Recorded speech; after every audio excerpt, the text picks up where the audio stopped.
Hello everyone, welcome to Wordy Tales. Today, we're bringing you a story about how discovering your own strengths and practicing with dedication can lead you to success. It's a tale that reminds us that we all have unique talents, and with the right mindset, we can excel in anything we set our minds to. Along the way, we'll also learn new words and how to use them in sentences to improve our English in a simple and enjoyable way. So stay with us until the end. In a small, peaceful town, surrounded by tall trees and quiet streets, there lived a family in a cozy house at the edge of the city.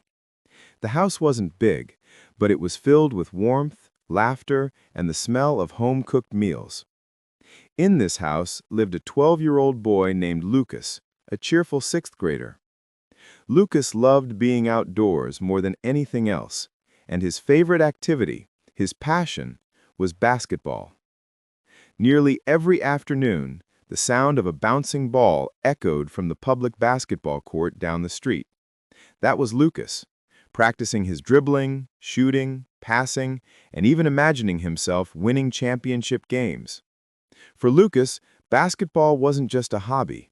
It was a place where he felt confident, alive, and excited. But one particular afternoon was different. After coming home from school, Lucas dropped his backpack on the floor and sank into the soft couch, his shoulders sagging. He slowly opened one of his school books, stared at the page without interest, and let out a long sigh. His mother, who had just finished tending to her small garden, filled with tomatoes, basil, and flowering plants, walked by and noticed her son's gloomy expression. She sat beside him. "What's bothering you, Lucas?" she asked gently. Lucas hesitated before answering. "I got a bad grade in science today, but that's not the part that makes me feel bad." His mother tilted her head. "Then what is it?" Lucas sighed again, deeper this time. "It's Ethan. He always does so well.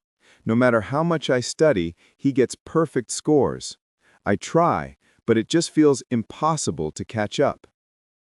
Ethan was Lucas's close friend, neighbor, and classmate. The two boys spent a lot of time together, but they were different in many ways. Ethan loved science. He read science books, watched science videos, played with science kits, and could explain almost anything, from how plants grow to how machines work. Lucas admired him, but at the same time, he felt discouraged. His mother listened carefully. Then she stood up, walked to the kitchen, and returned with a glass of cool water. She waited until Lucas took a sip. She said, "Come with me." She led him into their small backyard garden, a quiet place where the afternoon sunlight filtered through leaves and the wind made soft whispering sounds. It was her favorite place to think, and she hoped it would help Lucas think too. "Lucas," she began, her voice calm, "I want to teach you 3 important lessons. These lessons will help you not only now, but throughout your whole life." Lucas looked up, surprised. His mother rarely spoke this seriously. "What lessons?" he asked. She said, "You will learn them through 3 simple challenges." He nodded. He respected his mother deeply and knew she never gave advice without a reason. "For the first lesson," she said, "I want you to invite Ethan to play basketball with you tomorrow." Lucas blinked. "That's it? Just basketball?" "Yes," she said, smiling. "Do that, come home, and then I'll explain." The next morning, Lucas woke up earlier than usual. Even though he didn't fully understand the point of the challenge, he was excited. After school, he met Ethan at the gate and invited him to the public basketball court. The weather was warm, the sky was a soft blue, and the sound of bouncing balls from nearby courts filled the air. Lucas felt completely at home. When they started playing, Lucas moved with confidence, fast, focused, and full of energy. He scored again and again. He dribbled past Ethan, shot cleanly through the hoop, and even practiced some of the moves he had learned from watching online games. Ethan, however, struggled from the very beginning. He wasn't used to handling the ball. He missed shots, stumbled, and lost control several times. But he laughed at his own mistakes and enjoyed the afternoon anyway. After the game, Lucas ran home, eager to hear the explanation. "Mom, we played. What's the first lesson?" His mother looked at him knowingly. "Tell me how it went." Lucas proudly described how he scored so many times and how Ethan didn't play very well. His mother nodded thoughtfully. "And there's the lesson," she said. "Ethan may not be good at basketball, but he's good at science. You may struggle with science, but you excel at basketball. We are all different, and that's okay. No one can be good at everything." Lucas paused, letting the words sink in. He realized she was right. He had strengths too. They were just different from Ethan's. "What's the second lesson?" he asked eagerly. "For the second lesson," she said, "I want you to watch Ethan tomorrow at school. Pay attention to how often he uses numbers or does science-related things." The next day, Lucas kept his promise. Quietly, without being too obvious, he watched Ethan.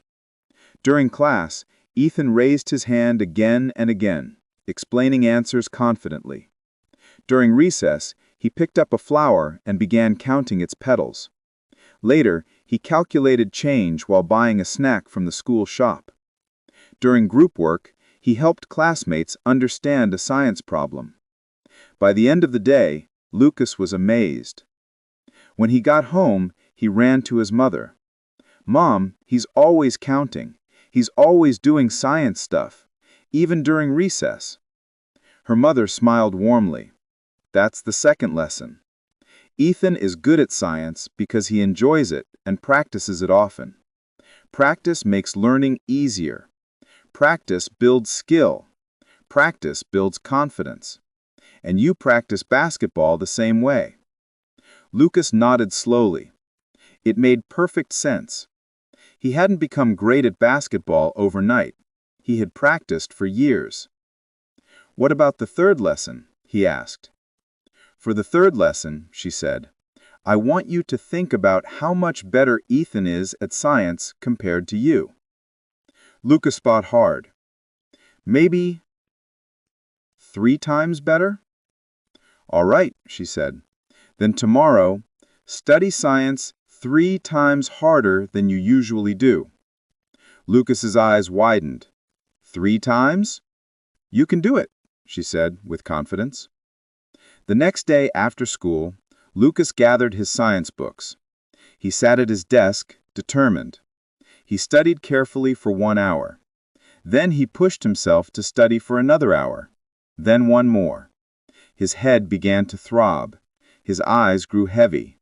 His body felt tired. He wanted to keep going, but before he realized it, he fell asleep with his face resting on his textbook. That evening, his mother gently woke him. "Dinner is ready," she whispered. After eating, they went to the garden again. "I'm sorry, Mom," he said quietly. "I tried, I really did, but studying 3 hours was so hard.